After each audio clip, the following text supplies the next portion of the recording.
Hi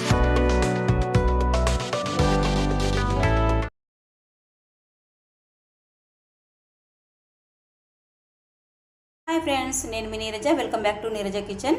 ఈరోజు chicken curry చేసినండి, చాలా బాగుంటుంది. ఒక పావు కేజీ చికెన్ తీసుకున్నానండి. ఇందులో పెప్పర్ పౌడర్ వేస్తున్నానండి. బ్లాక్ పెప్పర్ ఉంటుంది కదా, అది సాల్ట్ వేస్తున్నాను. కొద్దిగా కారం వేస్తున్నానండి. కొద్దిగా ధనియా పౌడర్, కొద్దిగా జీరా పౌడర్, పసుపు వేస్తున్నానండి. చూసండి, ఇలా ఇవన్నీ కలిపేసి ఒక 5 to 10 మినిట్స్ పక్కకు పెడితే ఈ స్పైసెస్ అన్నీ కూడా చికెన్ పట్టేసి చాలా అంటే చాలా టేస్టీగా ఉంటాయి ఫ్రెండ్స్. ఇక్కడైతే మనకు రెడీ అయిపోయిందండి. ఒక 10 మినిట్స్ ఇది సైడ్కి పెట్టేద్దాము ఫ్రెండ్స్. ఇక్కడైతే నేను కడాయి పెట్టానండి. కొద్దిగా ఆయిల్ కూడా వేసాను. మనం ముందుగా కలిపి పెట్టుకున్నటువంటి చికెన్ ఇందులో వేసి కొద్దిగా ఫ్రై చేసుకుందామండి.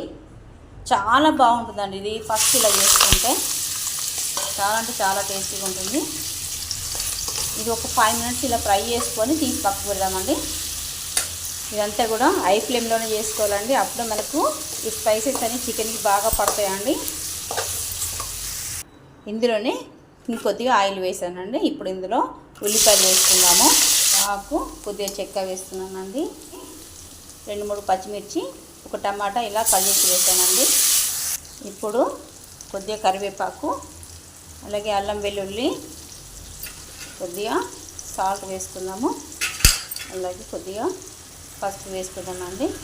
ఇలా ఫ్రై చేసుకోవాలి.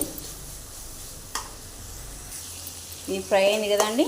ఇందులో ధనియా పౌడర్, కొద్దిగా జీరా పౌడర్ అండి, అలాగే కొద్దిగా కారం వేసుకున్నాం. ఆల్రెడీ మనం కారం వేసామండి చికెన్లో. కొద్దిగా వేసుకుంటే సరిపోతుంది, ఎందుకంటే మనం పెప్పర్ పౌడర్ యాడ్ చేస్తాము, అలాగే కారం కూడా యాడ్ చేస్తాము.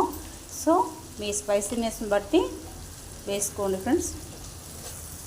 ఇప్పుడు ఇది పూర్తిగా ఫ్రై అయింది కదండి. ఇప్పుడు ఇందులో మనం ఫ్రై చేసుకున్న చికెన్ వేసుకుందామండి. ఇలా ఒకసారి మీరు ట్రై చేయండి ఫ్రెండ్స్, చాలా అంటే చాలా బాగుంటుంది. వాటర్ వేసుకుందామండి. ఇక్కడ సాల్ట్ అయితే మనకు సరిపోతుంది ఫ్రెండ్స్. మనం ఆల్రెడీ పీసెస్లో కూడా వేసినాం కదా చికెన్లో, అలాగే ఇప్పుడు కర్రీలో కూడా వేసాం కదండి, సరిపోతుందండి. ఒక 10 మినిట్స్ అయితే మూత పెట్టేద్దాము ఫ్రెండ్స్. మనకు చికెన్ అయితే ఇక్కడ రెడీ అయిపోయిందండి.